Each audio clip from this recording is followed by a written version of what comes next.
Oui, eh bien bonjour à toutes et à tous, hein. Merci d'être là en ce dimanche. Nous constatons que malgré le confinement, malgré les difficultés, malgré ce virus, eh bien cela ne nous empêche pas de nous voir par les médias, certainement par ce biais de la technologie pour justement être euh, en communion avec le Seigneur et en communion entre nous. Nous allons prier.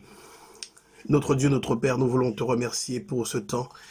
Merci pour cette journée que tu nous as donnée encore et que tu nous donnes encore devant nous. Et nous voulons te remercier aussi, surtout pour ce souffle de vie que tu nous donnes, parce que tu as veillé sur notre sommeil.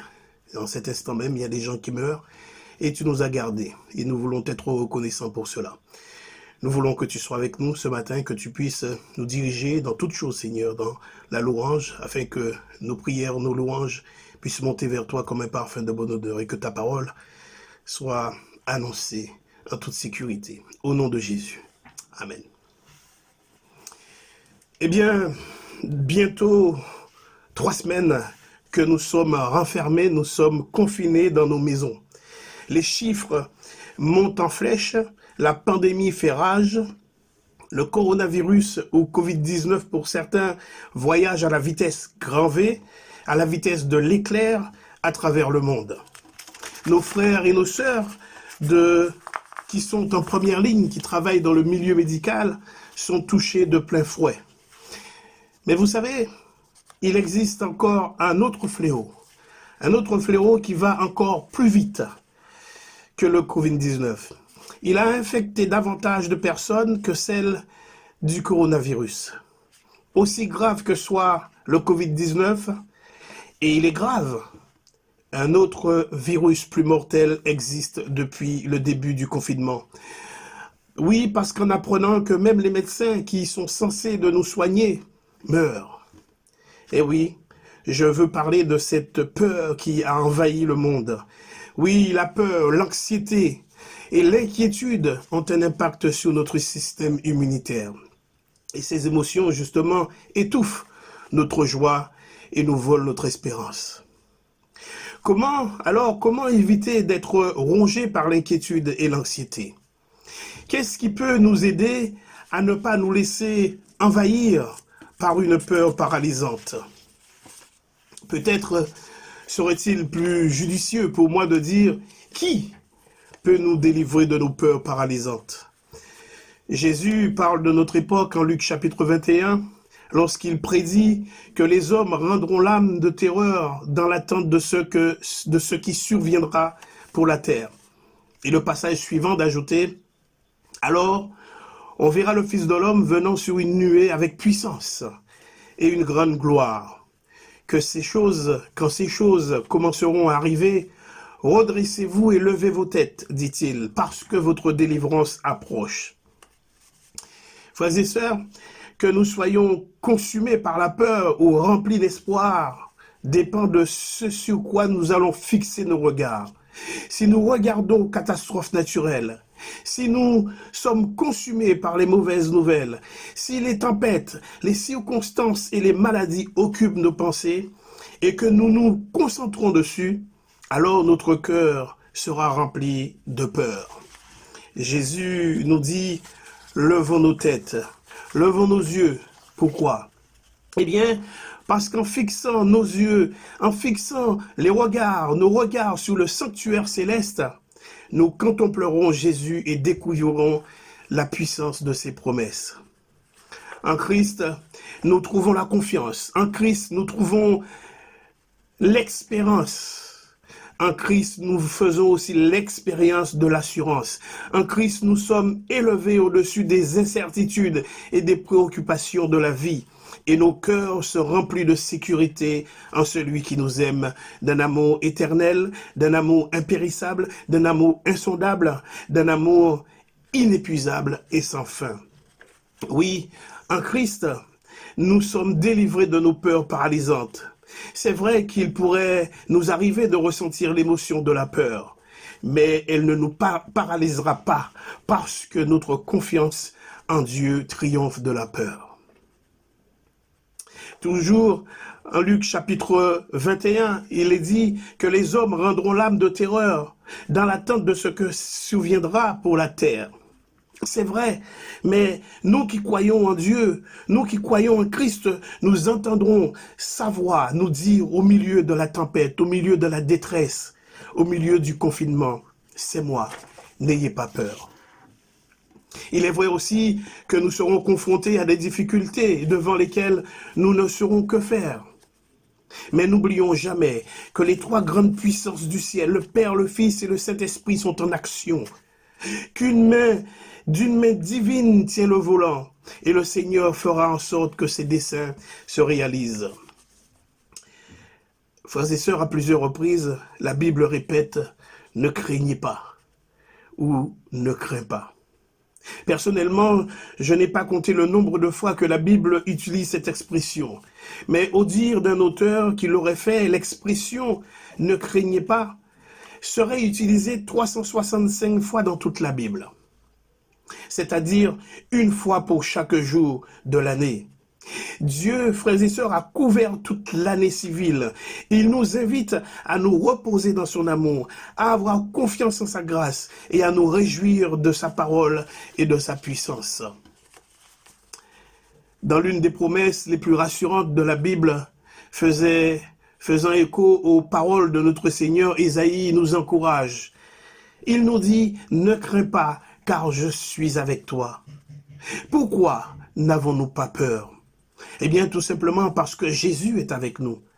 Quoi que nous devions traverser, Ésaïe nous dit qu'il est à nos côtés à tout instant. Ne crains rien, car je suis avec toi. Ne promène pas des regards inquiets, car je suis ton Dieu. Je te fortifie, je viens à ton secours. Je te soutiens de ma droite triomphante. Que notre foi s'accroche aux promesses de la parole de Dieu. Que notre lumière brille dans les ténèbres de ce monde. La pandémie actuelle du Covid-19 peut être un catalyseur qui nous conduira à une relation plus profonde avec notre Dieu, à une foi plus grande et à une expérience de prière plus riche et non confinée. En temps de crise, notre foi et notre confiance sont en lui seul. Il est notre sécurité, notre assurance, notre force et notre espérance. Que cette pandémie actuelle soit un appel à la repentance et au réveil spirituel. Que ce soit aussi un temps où nous nous accrochons à la promesse de Dieu. Oui, à la promesse de Dieu pour qu'un avenir meilleur soit à venir. Mais le texte que j'ai choisi pour nous exhorter ce matin se trouve en Ésaïe au chapitre 26, verset 20, qui nous parle justement du sujet qui nous préoccupe depuis quelques semaines. C'est un passage de mise en confinement ou en quarantaine, si vous voulez. Alors je vous invite à prendre ce texte avec moi. Ésaïe chapitre 26, verset 20.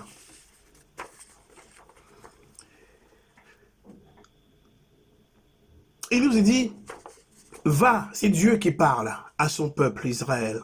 Va mon peuple, entre dans ta chambre ou entre dans ta maison et ferme la porte derrière toi. Cache-toi quelques instants jusqu'à ce que la colère soit passée. C'est un passage qui fait référence aux derniers 3 ans et demi de la tribulation pendant lequel l'Antichrist persécutera Israël.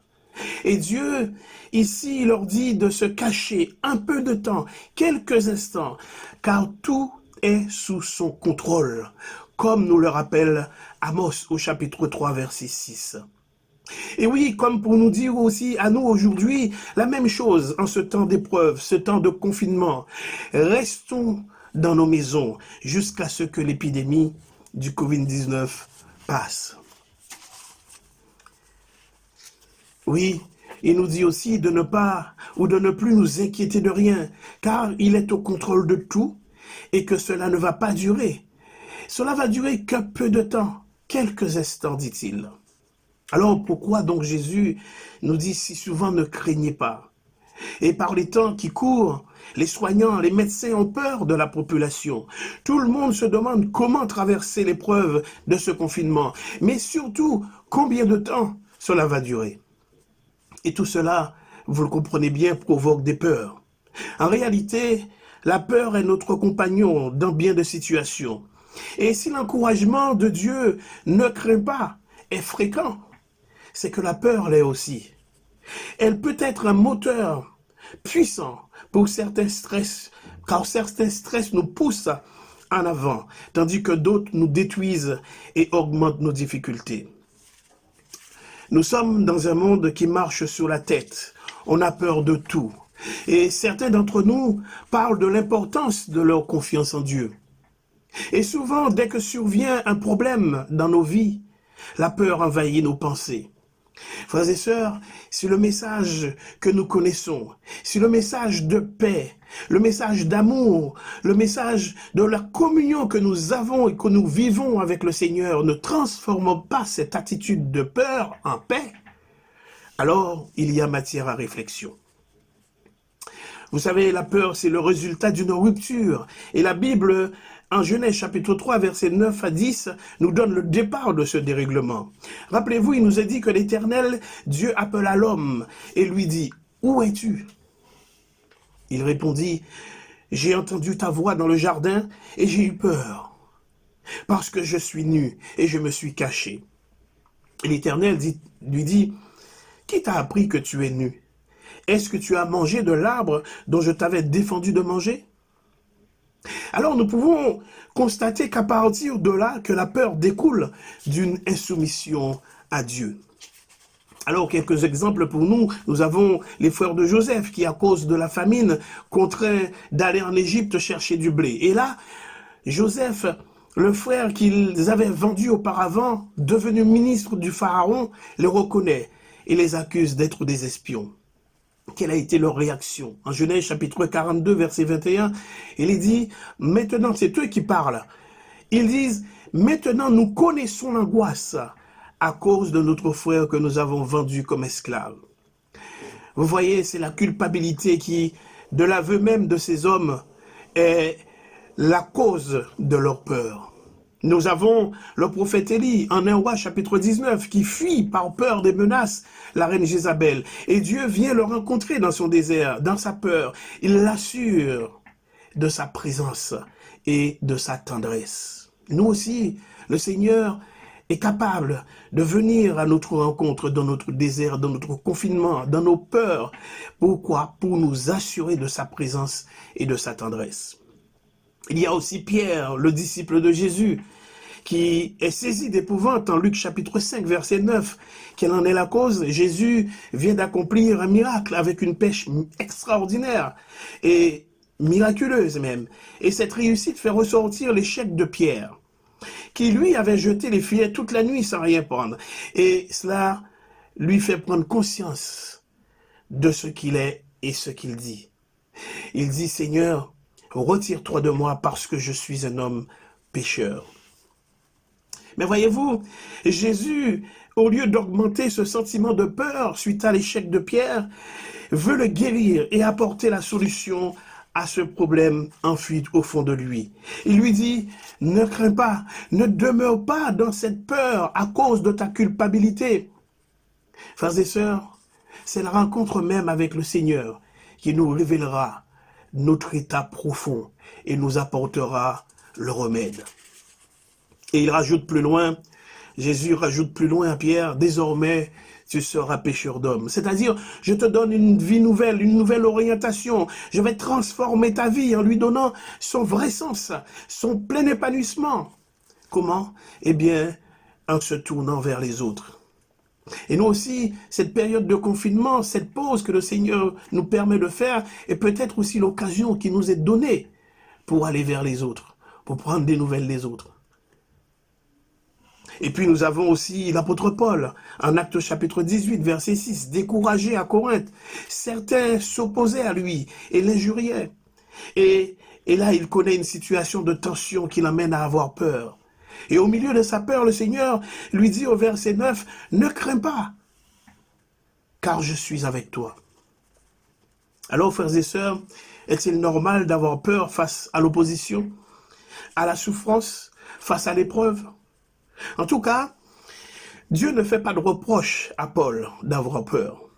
Il l'encourage même à le suivre et le rassure en lui montrant qu'il a un plan pour lui et avec lui. Au verset 10, il lui dira, « Parle, car j'ai un peuple nombreux dans cette ville. » Et plus tard encore, en Actes chapitre 27, verset 24, prisonnier sur un bateau qui le conduit à Rome. La tempête est telle qu'elle menace le navire. Mais le Seigneur lui dit à nouveau, « Paul, n'aie pas peur. Il faut que tu comparaisses devant l'empereur. » Oui, Paul a eu à nouveau peur. Mais remarquez aussi, le Seigneur est venu encore une fois l'encourager et lui donner un but, celui de vivre à son service. Et c'est peut-être aussi là pour nous, ce temps de confinement que le Seigneur nous donne pour réfléchir à nos priorités, pour le servir, à regarder un peu, à faire une rétrospection de notre vie avec lui, pour savoir où nous en sommes, pour aller en avant avec lui. Et nous voyons que ces différents exemples nous orientent chaque fois vers l'assurance de la présence de Dieu. Pourquoi? Eh bien, pour contrer et combattre la peur, la certitude que nous pouvons ne pas sombrer dans l'angoisse, avec la perspective d'une vie à son service, tournée vers les autres. Souvent, oui, souvent, Jésus a dit, « Ne crains pas, n'aie pas peur. » Le péché, ce n'est pas d'avoir peur, frères et sœurs. Le péché, c'est de ne pas regarder à Jésus. Le péché, c'est de ne pas croire en sa parole. Le péché, c'est de ne pas croire en lui et en ses promesses. Rappelez-vous, Jésus à Gethsémane, il connaît une angoisse terrible face à la souffrance morale, face à la souffrance physique, face à la souffrance spirituelle. Mais il vit cette souffrance en se tournant vers son Père et dans la prière. Et pour nous, qu'en est-il de nos peurs? Vers qui nous nous tournons? Quand Jésus dit « ne craignez pas », cela souligne le fait que c'est important pour nous d'essayer de maîtriser nos peurs sans se laisser écraser par elles. En Jérémie chapitre 42, verset 11, le peuple d'Israël voyait le roi de Babylone beaucoup plus puissant que lui. Mais Dieu dit à son peuple, « Ne craignez pas le roi de Babylone dont vous avez peur. » Autrement dit, à la peur compréhensible, bien sûr, face à un ennemi puissant, n'ajoutez pas l'angoisse qui écrase et fait perdre la bataille avant même de l'avoir commencée. Il ajoute, « Soyez certains que je suis avec vous pour vous sauver et vous délivrer de sa main. » Le problème pour Israël ici, comme nous le montre le verset 15, du chapitre 42 de Jérémie, c'est qu'ils se tournaient vers l'Égypte. Leur regard, leur préoccupation était tournée vers l'Égypte plutôt que de faire confiance à Dieu. Frères et sœurs, celui qui connaît le Seigneur et ses promesses, et qui ne lui fait pas confiance, en s'abandonnant complètement à lui, vivra des situations de confinement difficiles et tragiques. Et pour chasser la peur, Dieu attend que nous nous remettions complètement à lui. Et la prière est le moyen de lui donner nos peurs. Vous savez, c'est la manière de traverser une épreuve qui est importante pour Dieu, et non la suppression. Dieu permet ces choses dans nos vies. Et il nous dit en 1 Pierre chapitre 5, verset 7, « Déchargez-vous sur lui de tous vos soucis, car lui-même prend soin de vous. » Pas quelqu'un d'autre. Le Seigneur n'a pas délégué quelqu'un d'autre pour prendre soin de nous. Non, le Seigneur lui-même prendra soin de nous, quelles que soient nos difficultés. Oui, c'est vrai, nous pouvons être cambriolés, nous pouvons avoir un accident, nous pouvons être au chômage, nous pouvons subir des maladies ou des épidémies encore pires que le Covid-19. Mais au sein de ces tempêtes, frères et sœurs, nous pouvons entendre le Seigneur nous dire, « N'aie pas peur, je suis avec toi. » Pour l'auteur du psaume 118, ce n'était pas qu'une belle théorie. Voici ce qu'il a expérimenté, voici ce qu'il a exprimé. Il dit, le psaume 118, « Du sein de la détresse, j'ai invoqué l'Éternel. Il m'a exaucé, il m'a mis au large. L'Éternel est pour moi, je ne crains rien. Que peuvent me faire les hommes? L'Éternel est mon secours. Et à l'invitation de se décharger sur lui, Pierre va ajouter au verset 8, « Soyez sobres, veillez ».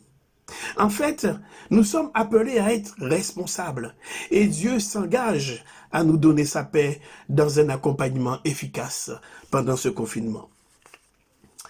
Vous savez, frères et sœurs, Moïse aurait eu toutes les raisons d'avoir peur. En se préparant, en se présentant plutôt devant Pharaon, roi du monde entier de cette époque. Mais la Bible dit que Moïse n'eut pas peur de se présenter devant le roi visible, Pharaon, parce qu'il avait les regards fixés sur le roi invisible, l'Éternel des armées. Il nous est dit en Hébreux, chapitre 11, verset 27, c'est par la foi qu'il quitta l'Égypte sans être effrayé de la colère du roi, car il se montra ferme comme voyant celui qui est invisible. J'aimerais terminer avec vous en nous lançant quelques défis à relever dans cette période. Avant le retour de Jésus, nous devons en venir à trouver en lui toute notre dépendance et toute notre espérance.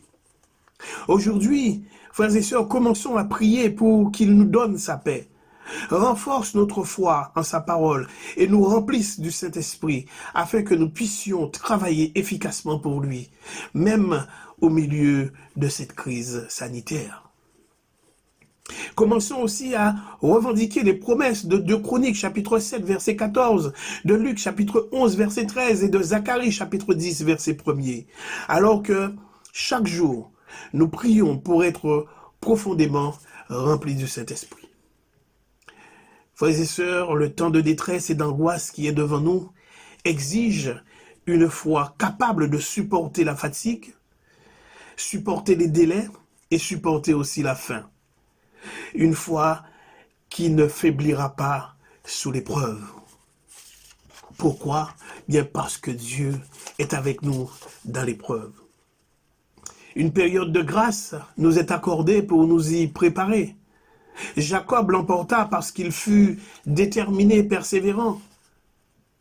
Si sa victoire est une démonstration de la puissance de la prière persévérante, nous aussi, nous pouvons prendre cette victoire en nous accrochant, en ayant les regards fixés sur Jésus-Christ. Quiconque se saisira comme lui, comme Jacob, des promesses de Dieu, quiconque aura sa faveur et sa persévérance remportera le même succès.